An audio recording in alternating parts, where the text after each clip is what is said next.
Gamma abacus അക്കാദമിയുടെ ആഭിമുഖ്യത്തിൽ തൃശൂരിൽ സംഘടിപ്പിച്ച ഗാമ അബാക്കസ് ദേശീയ മത്സരം ആവേശമായി.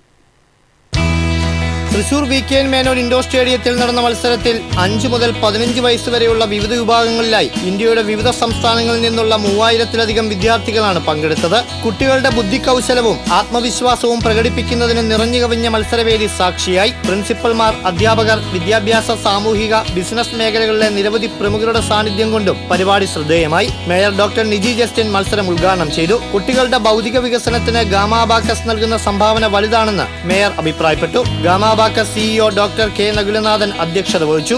25 വർഷത്തിലേറെ നീണ്ട ഗാമ അബാക്കസിന്റെ അക്കാദമിക് പാരമ്പര്യവും പരിശീലന രീതികളുടെ ശാസ്ത്രീയതയും അദ്ദേഹം വിശദീകരിച്ചു. Future wealth group CEO Rajesh Parassery മുഖ്യാതിഥിയായി. മത്സരത്തിൽ മികവ് തെളിയിച്ച 200 വിദ്യാർത്ഥികൾക്ക് ട്രോഫികളും 600 പേർക്ക് പ്രോത്സാഹന സമ്മാനങ്ങളും നൽകി. പങ്കെടുത്ത എല്ലാ വിദ്യാർത്ഥികൾക്കും മെഡലുകളും പങ്കാളിത്ത സർട്ടിഫിക്കറ്റുകളും വിതരണം ചെയ്തു. മത്സരങ്ങളുടെ കൃത്യതയും സംഘാടന മികവുകൊണ്ടും ഗാമ അബാക്കസ് വേദി രക്ഷിതാക്കളുടെയും അധ്യാപകരുടെയും പ്രശംസ പിടിച്ചുപറ്റി. ഗാമ അബാക്കസിന്റെ 8 ലെവലുകളും വിജയകരമായി പൂർത്തിയാക്കിയ കുട്ടികൾക്ക് ബിരുദദാന ചടങ്ങിൽ സർട്ടിഫിക്കറ്റുകളും മെഡലുകളും വിതരണം ചെയ്തു.